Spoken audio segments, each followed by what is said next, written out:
आपको water vascular system के बारे में बताएंगे। जैसा कि आप जानते हैं वाटर वेस्कुलर सिस्टम किस में पाया जाता है? ये पाया जाता है इकाइनोडर्म्स में। किसमें पाया जाता है? इकाइनोडर्म में।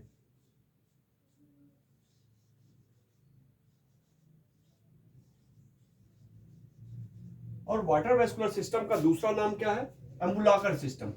कभी कभी इस नाम से पूछ लेता है।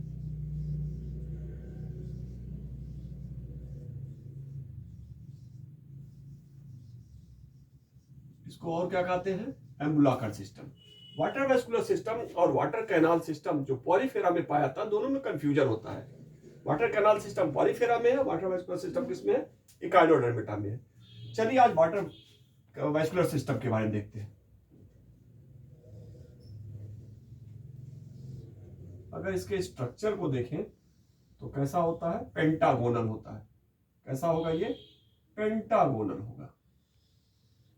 इसमें 5 आर्म होंगे।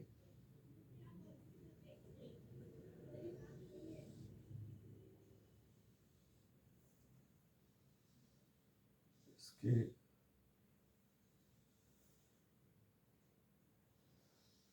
एक आर्म यहाँ कैनाल निकल गई, यहाँ आ गई, यहाँ आ गई, और ये हो गई ये।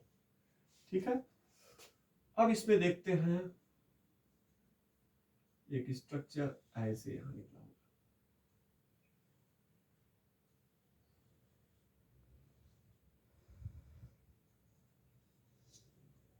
इस स्ट्रक्चर, परफोरेटेड स्ट्रक्चर को क्या कहते हैं? मैड्रिपोराइट। इसको क्या कहेंगे? मैड्रिपोराइट।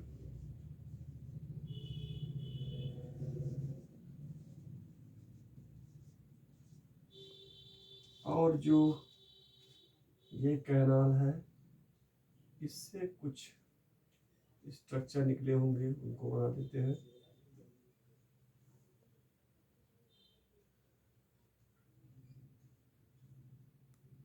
सभी पे नहीं बना रहे हैं, कुछ पे बना दे रहे हैं, इसको आप जानिएगा।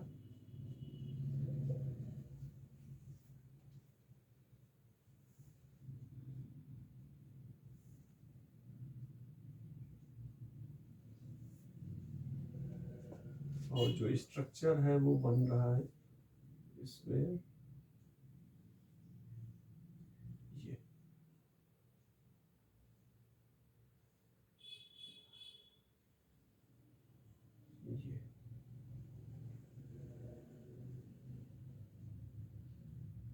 ये ट्यूबी फीड बन रहा, ऐसे इसमें होगा।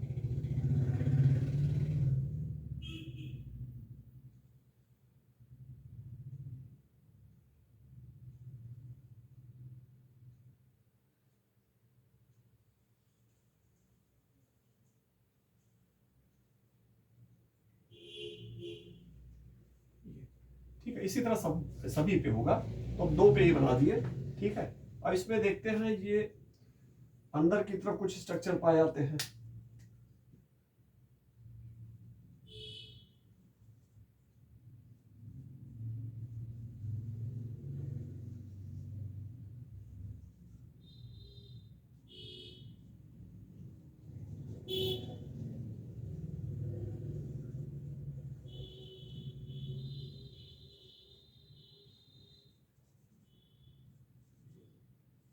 ये अंदर की तरफ हो गया। चलिए अब इसके इसके नाम देखते हैं। ये मैड्रिपोराइट हो गया, ये स्टोन कैनाल हो गई,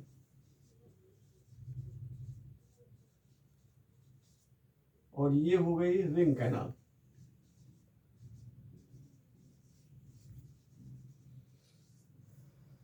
और ये हो गई रेडियल कैनाल,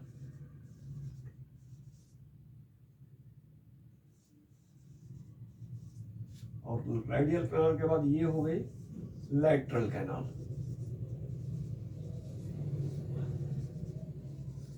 और इस स्ट्रक्चर को कहेंगे tube feed.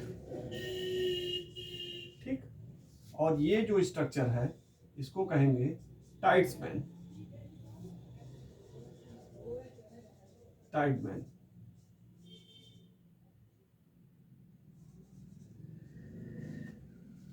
Tight band gland इसको कहेंगे। ठीक है ना, क्या कहेंगे? Tight band gland. इसका एक दूसरा नाम भी है, इसको कहते हैं रेसिमोज ग्लैंड।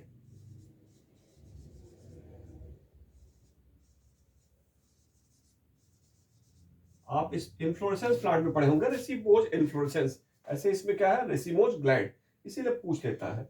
अब देखते हैं जो वाटर वेस्कुलर सिस्टम या अम्बलाकर सिस्टम है, इसका कार्य क्या है, किस में भाग लेता है? तो ये भाग लेता है डाइजेशन में,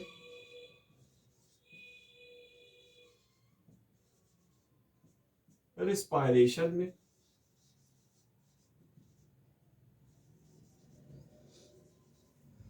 एक्सक्रीशन में, और किसमें? लोकोमोशन में। तो पूछता है एम्ब्लॉकर सिस्टम या वाटर वेस्कुलर किस में भाग लेता है? डाइजेशन में, फीडिंग में हो गया, रिस्पायरेशन में हो गया, एक्सक्रीशन में हो गया और लोकोमोशन में हो गया। ठीक है, और यही इसमें देखिए, इसके पार्ट्स को देखें तो ये होता है जो फॉर्पोरेटेड स्ट्रक्चर होता है, क्या होता है? मेट्रोपोराइट। मेट्रोपोराइट में लगभग 250 पोर्स होते हैं, इसके द्वारा वाटर अंदर प्रवेश करता है, और ये वाटर जो अंदर आता है वो कहाँ आता है?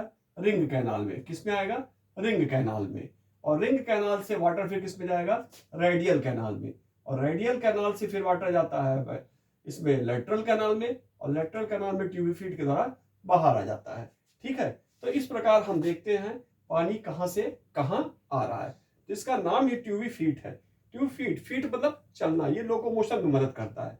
तो ये देख लीजिए वाटर वेस्कुलर सिस्टम किस चीज में मदद करता है। ठीक है, अब हम इसी पे देखते हैं, अगर उसमें देखे क्या कहते हैं वाटर कैनाल सिस्टम पोरिफेरा का, तो वो देखते हैं किसमें मदद करता है और क्या क्या चीज उसके है, थोड़ा उसका तुलनात्मक एक अध्ययन यहीं पे कर लेते हैं।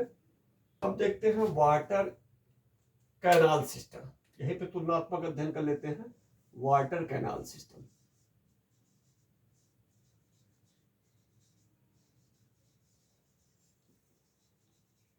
वाटर कैनाल सिस्टम किसमें पाया जाता है?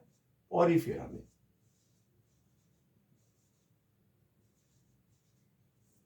पोरिफेरा में।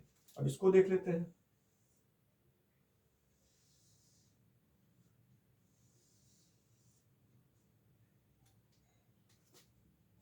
ये पोरिफेरा है, बॉडी परफोरेटेड होगी, ढेर सारे पोर पाए जाएंगे, जो छिद्र होते हैं उन्हें क्या कहते हैं? आस्टिया। और ऊपर एक बड़ा छिद्र होता है उसे क्या कहते हैं? आस्कुलम। आस्टिया माउथ के समान व्यवहार करता है और आस्कुलम एनस के समान। पूछा आता कौन माउथ के समान व्यवहार करता है, कौन एनस के समान। अब वाटर जो होता है इसी से इंटर करता है और फिर इस कैविटी में जाता है। इस कैविटी को कहते हैं स्पॉन्जोसील। क्या कहते हैं? स्पॉन्जोसील। और वहां से होता हुआ आस्कुलम के थ्रू वाटर क्या होता है? बाहर आ जाता है। ठीक है, पॉलीफेरा में जो वाटर कैनाल सिस्टम होता है वो किस में मदद करता है? ये मदद करता है फीडिंग में। ठीक है, फिर किस में मदद करता है? ये सर्कुलेशन में मदद करता है,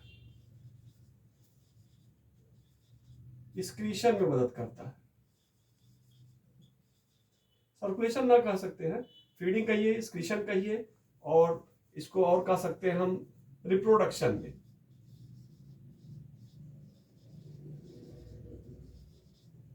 क्योंकि प्रिमिटिव है पॉलीफेरा, फीडिंग में है, एक्सक्रीशन में, रिप्रोडक्शन में। क्यों रिप्रोडक्शन में? क्योंकि यहाँ पे क्या होती है? कुआनोसाइट्स कोशिकाएं पाई जाती हैं। ठीक है, कुआनोसाइट्स पाई जाती है, फ्लैजेलेटेड कुआनोसाइट्स पाई जाती है, जो आगे चलकर रिप्रोडक्शन में भी भाग लेती है। ठीक है, तो इस तरह फीडिंग में, रिप्रोडक्शन में, एक्सक्रीशन में ये भाग ले रही हैं। ठीक है, वाटर कैनाल सिस्टम और वाटर वेस्कुलर सिस्टम किस में भाग ले रहा है इसको बता चुके। इसमें ज्यादा इंपॉर्टेंट ये है, कभी कभी मेट्रोपोराइट का काम पूछ लेता है, स्टोन कैनाल कहाँ पाई जाती है पूछ लेगा, या पूछेगा टाइडमैन्स ग्लैंड या रेसिमोस ग्लैंड कहाँ पाई जाती है, रेडियल या रिंग कैनाल पाई जाती है। इस पे क्वेश्चन बनते हैं। ठीक है, इसके कुछ एग्जाम्पल हैं, उसको भी देख लेते हैं वाटर वेस्कुलर सिस्टम के। ठीक है, कौन कौन से एग्जाम्पल हैं, या इसके क्या कहते हैं बिलोंग करता है इकानोडर्मा, उसके एग्जांपल देख लेते हैं इकानोडर्मेटा के। एस्टेरियास, इसको कहते हैं स्टारफिश। इकाइनस, इसको कहते हैं सी अर्चिन।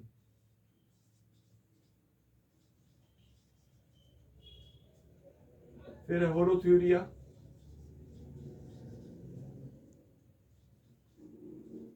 इसको कहते हैं सी कुकुम्बर,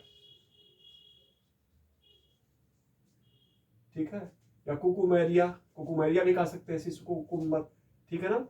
और ये हो गए इसके बारे में। एक दो टर्म और इकाइनोडर्मेटा प्रसिद्ध है, जैसे कहते हैं एक टर्म और आता है इसमें, आटोटमी।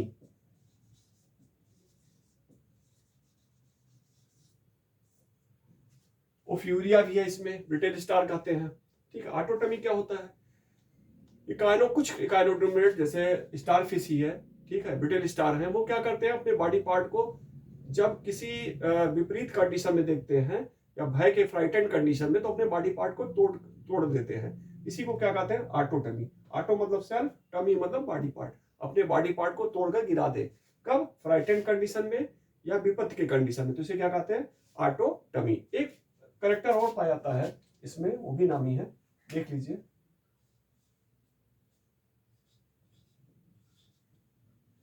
एविसिनेशन, ठीक है। एविसिनेशन क्या चीज है? ठीक है ना। एविसिनेशन क्या होता है इसमें? जो इकानोडर्मेट्स होते हैं ये अपने क्या करते हैं, इंटरनल बॉडी पार्ट को या कहते हैं विसरल ऑर्गन को विपत्त के कंडीशन में ओमिट कर देते हैं, उसी को क्या कहते हैं? एविसिएशन, ठीक है ना। तो ये भी एक इंपॉर्टेंट है, पूछा जाता है। तो ये हो गए इकानोडर्म के बारे में कुछ बेसिक। मेन रूप से फोकस किस पे हमारा था? वाटर वेस्कुलर सिस्टम या एम्ब्लॉकर सिस्टम। धन्यवाद।